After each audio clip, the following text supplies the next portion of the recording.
கழகத்துடைய தலைவர் அண்ணன் தளபதியார் தலைமையில் என்னை திராவிட கழகத்தில் இணைத்துக் கொண்டேன். இந்த இணைப்பு நடந்த பின்பு வெளியே பத்திரிகை சந்திப்பு நடந்தது. அந்த சந்திப்பில் வெளிச்சம் தொலைக்காட்சி பற்றி ஒரு சில விளக்கங்கள் தர வேண்டிய சூழ்நிலை ஏற்பட்டது. அதில் வெளிச்சம் தொலைக்காட்சி ஒளிபரப்பக்கூடிய சேட்டலைட் உரிமை பெற்ற லைசன்ஸ் உரிமை பெற்ற கம்பெனி அது என்னுடைய கம்பெனி.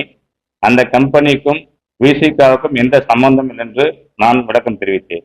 அதன் தொடர்பாக இன்னைக்கு சமூக ஊடகங்களில் பல பதிவுகள் போட்டு கொண்டிருக்காங்க.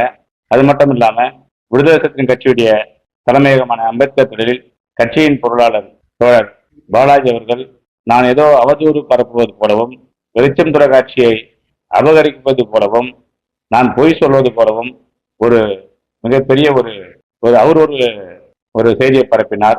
அந்த செய்தி இன்னைக்கு ஊடகங்களில் வெளிவந்திருக்கு. வெளிச்சம் தொலைக்காட்சிக்கு ஒரு தொலைக்காட்சி 2016ஆம் ஆண்டு தொடங்கப்பட்ட பொழுது அது ஒரு லைசன்ஸ் இருக்கக்கூடிய சேட்டலைட் இருக்கக்கூடிய ஒரு வாடகை லைசன்ஸ் எடுத்து அதில் நாங்கள் ஒளிபரப்பு செஞ்சோம். நாங்கள் செய்யும் பொழுது அண்ணன் ஏசிதம்பரம் அவர்கள் பிஜேபி பற்றியும் ஆர்எஸ்எஸ் பற்றியும் மிக கடுமையான ஒரு விமர்சனங்களை வைக்கும் பொழுது அந்த சேட்டலைட் உரிமை பெற்ற அந்த சேனலுடைய ஓனர் கம்பெனி ஓனர் அது என்னிடத்தில் உங்களுடைய தலைவர் பிஜேபி ரொம்ப கடுமையாக விமர்சிக்கிறார். அதனால் உங்களுக்கு அந்த ஒளிபரப்பு லைசன்ஸை தர முடியாது, நம்ம அதை ஸ்டாப் பண்ணலான்னு சொன்னாங்க.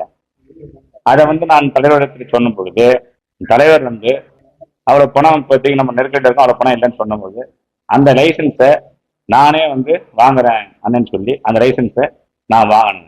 அந்த லைசன்ஸுடைய கம்பெனி பேர் 7 நெட்வொர்க் பிரைவேட் லிமிடெட் கம்பெனி. அந்த கம்பெனியுடைய முழு 100% ஷேரும் என்னுடைய குடும்பத்தினர் பேர் தான் இருக்குது. குடும்பத்துடைய ஷேர் ஒரு காலகட்டத்தில் அந்த அந்த லைசன்ஸில் வெளிச்சம் டிவி என்னுடைய ஒளிபரப்பை தொடங்கி இன்று வரை நடத்தி கொண்டிருக்கு. அதுதான் என்னுடைய கம்பெனி. என்னுடைய கம்பெனி நான் சொன்ன வச்சு வெளிச்சம் டிவி நான் சொல்ல, நான் எங்கேயாவது சொல்லியிருக்கேன்னு சொல்ல. நான் அதே போல பாலாஜி அவர்கள் மருதம் தொலைக்காட்சி மருதம் டெலிவிஷன் பிரைவேட் கம்பெனிக்கும் எனக்கு சம்மந்தம் இல்லைன்னு சொல்றாரு. அந்த மருதம் டெலிவிஷன் பிரைவேட் கம்பெனில 40% ஷேர் எங்கிட்ட தான் இருக்கு. அந்த ஷேர் சர்டிஃபிகேட் உங்களுக்கு நான் ஷோ பண்றேன். அப்போ அது தலைவர் ஏசிதம்பரம் அவர்கள் நமக்குன்னு ஒரு ஊடகத்தை தொடங்கணும்னு சொல்லி அவருடைய பொன்விழா ஆண்டை முன்னிட்டு நாடு முழுக்க சென்று தங்கத்தை வாங்கி அது மூலியமா அந்த தொலைக்காட்சி சொன்ன பொழுது அப்போ தொலைக்காட்சி தொடங்குன்றது உங்களுக்கு கூட பல பேருக்கு தெரியும் அது எவ்வளவு பெரிய விஷயம்னு சொல்லி. அந்த விஷயம் அந்த ரூபால பண்ண முடியாத பட்சத்துல அப்போ நான் அப்போ தலைவர்கிட்ட சொல்லி ஏற்கனவே சொல்லி அதை நம்ம இந்த சேனல்ல ஆரம்பிக்கப்பட்டது. அப்போ நான் பொய்யான ஒரு செய்தியை சொல்வதாகவும் நான் இதை அபகரிப்பது போலவும் ஒரு செய்தியை பரப்புறாரு.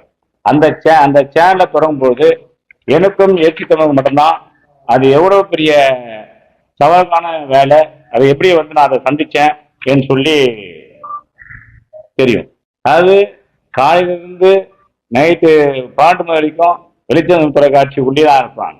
அதை இரவு பாலா பார்த்து அந்த சேனலை வளர்த்தவன் நான் தான். அது மட்டும் இல்லை, உங்களுக்கு தெரியும், இன்னொரு விஷயம் தெரியும், சேட்டலைட் ஓனர்களுக்கு தெரியும், ஒரு சேனலை பிளேஸ்மெண்ட் பண்றது எவ்வளவு பெரிய காரியம் தெரியும். ஒரு சேனல் ஆரம்பிச்சிடலாம், நிறைய பேர் சேனல் ஆரம்பிச்சு நீங்க அது ஏர்ல போயிருக்கும், ஆனா கிரவுண்ட்ல போய் வீடுகளுக்கு போய் சேராது. ஏன்னா ஆப்ரேட்டர்கிட்ட போயிட்டு ஒவ்வொரு வருடத்துக்கும் ஒரு கேரேஜ் ஃபீஸ் தரணும். எந்த கேரேஜ் ஃபீஸும் இதுவரையும் நம்ம கொடுத்தது கிடையாது. நாங்க வெளிச்சம் டிவி கொடுத்தது கிடையாது.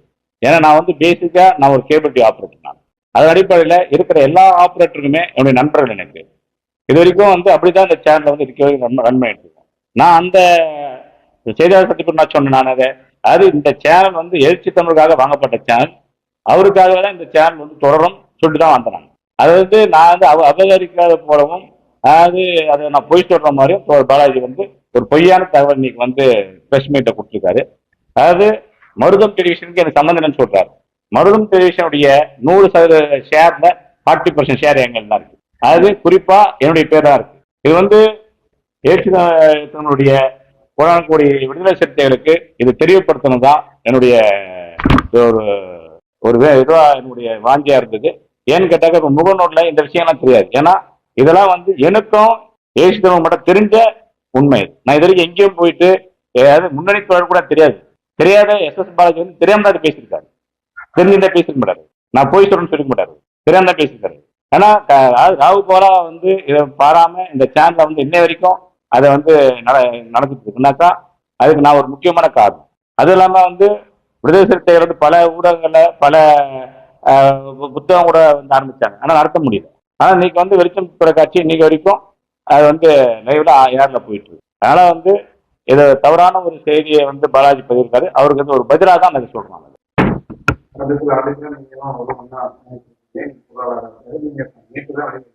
நேற்று வரேன், நான் நேற்று வரல,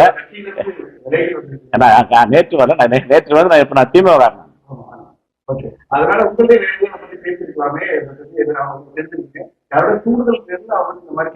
எனக்கு வந்து என்னன்னாக்கா இது வந்து எழுச்சி தமிழுக்கு தெரிஞ்சுதான் இவர் பேசுறாரா தெரியாம பேசுறாரா அந்த ஒரு சந்தேகம் எனக்கு இருக்கு. எனக்கு அது மருதம் தொலைக்காட்சி மருதம் டெலிவிஷன் கம்பெனிக்கும் பனையூர் பாபுக்கும் இதை வந்து சம்மதான்னு சொல்றாரு. வேற கேட்டு உங்களுக்கு அது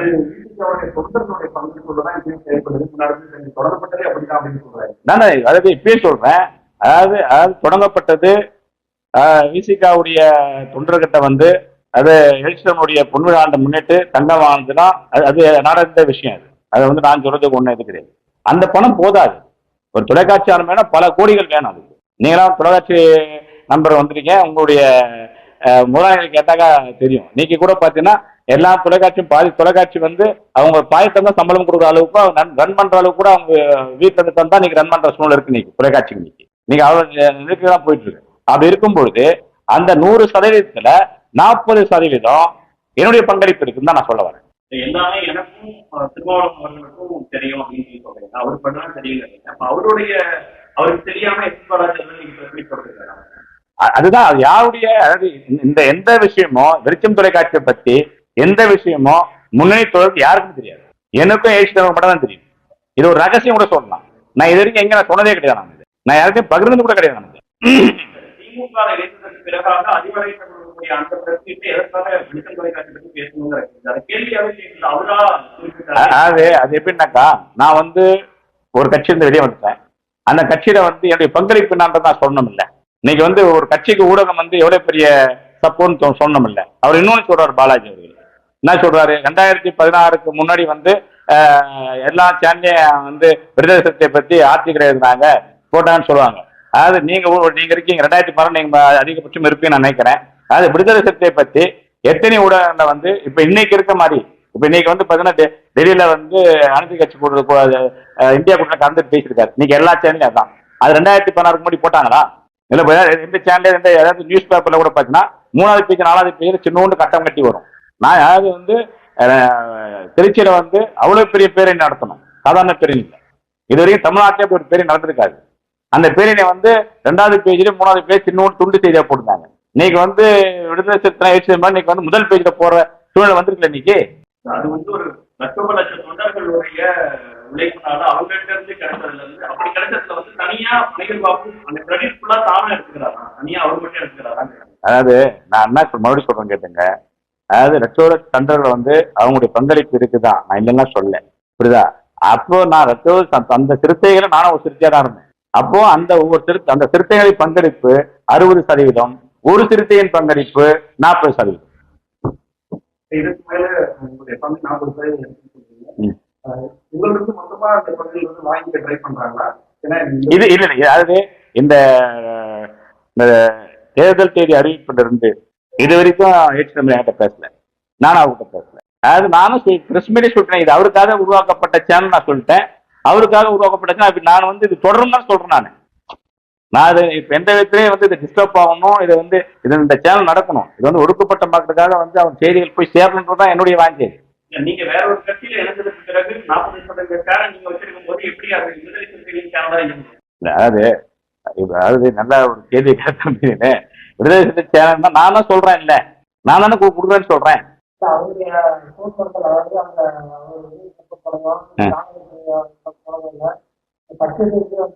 சரி,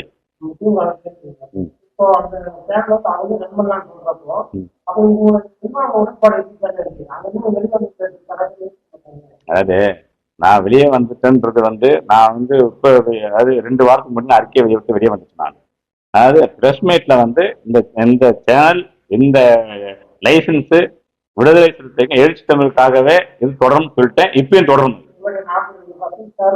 அதுவும் அப்படியே இருக்கும். அப்படியே தொடரும். அது நோ கிளைம் இருக்கும். அவ்வளவுதான்.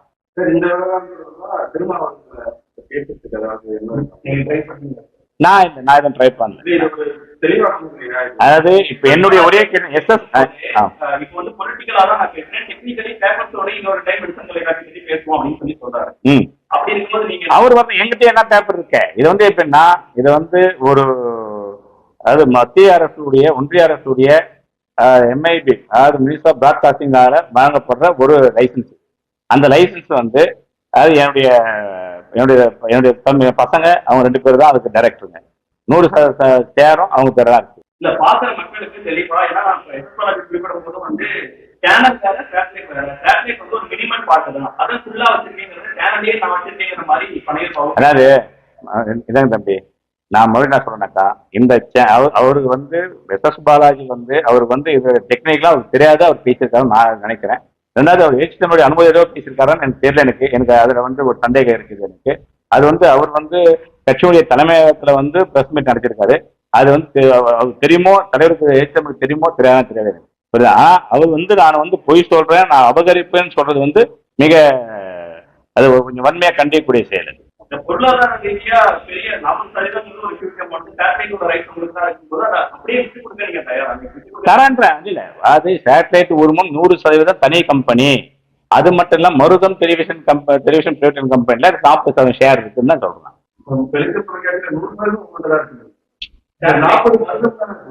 அது மருதம் டெலிவிஷன் பிளேட்டின் கம்பெனின்றது ஒரு கம்பெனி. அந்த கம்பெனி வந்து ஒன்லி வந்து சேனலை ரன் பண்ணுது. இன்னொரு கம்பெனி 7 நெட்வொர்க்னு ஒரு கம்பெனி இருக்கு. அந்த கம்பெனி சேட்டலைட் லைசன்ஸ் வச்சிருக்க கம்பெனி. இந்த கம்பெனி என்னோட ஃபேமிலி கம்பெனி. இந்த கம்பெனி விசிகாக்கு 60%, பனையூர் பாபுக்கு 40% இருக்கு. ஆமா 2014 வந்து மருதம் டெலிவிஷன் கம்பெனியை வந்து ஆரம்பிச்சு அவங்களால வந்து அதை வந்து செயல்பாடு கொண்டாட முடியல. நான் 2015 நான் வந்து 14 நான் தலைவர் HTML கிட்ட எனக்கு வந்து அறிமுகமாகி நான் வந்து அப்படி அவர் கூட தான் இருக்கேன். அது மாதிரி இருக்கும்போது தான் இது மாதிரி அவருக்கு வந்து நமக்குன்னு ஒரு ஊடகத்தை சொல்லும் போது தான் அந்த ஊடகத்தை வந்து நம்ம என்னுடைய ஐடியாக்கெல்லாம் சொல்லி ஊடகத்தை ஆரம்பிக்கிறோம். 2014 ஊடகத்தை ஆரம்பிக்கிறோம். வேணாவா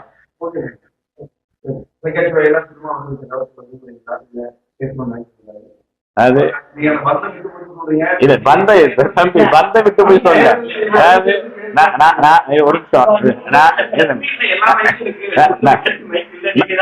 நான் கேட்ட வெளிச்சம் மயக்கங்கன்னு கேட்டேன் நானு. அதாவது நானே சொல்லுனாக்கா அதாவது நான் வந்து அம்பேத்கரை பார்த்தது இல்லை, நான் தந்தை பெரியாரை பார்த்தது இல்லை, கார்ல் மார்க்ஸை பார்த்தேன். ஒட்டுமொத்த உருவமா HTML நான் பார்த்தேன். நான் மொத்தமா HTML படிச்சிருக்கேன். அதனால நான் வந்து எப்பயுமே வந்து இந்த கொள்கை தலைவரின் வழியில கண்டிப்பா என்னுடைய அரசியல் பயணம் தொடரும்.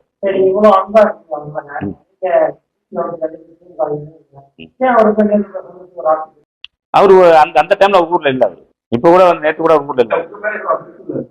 அது அவர் தானப்ப சொல்லணும். அது எனக்கு அவர் மேல எனக்கு எந்த கடுகளவு கூட அவர் மேல வருத்தமோ அவர் மேல எந்த கோபமும் கிடையாது.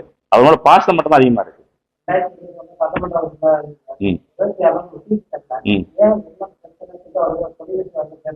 இல்ல பேசல. அவர் இந்நாள் வரைக்கும் அவர் என்கிட்ட பேசல. அது கொஞ்சம் கஷ்டமா இருக்கு.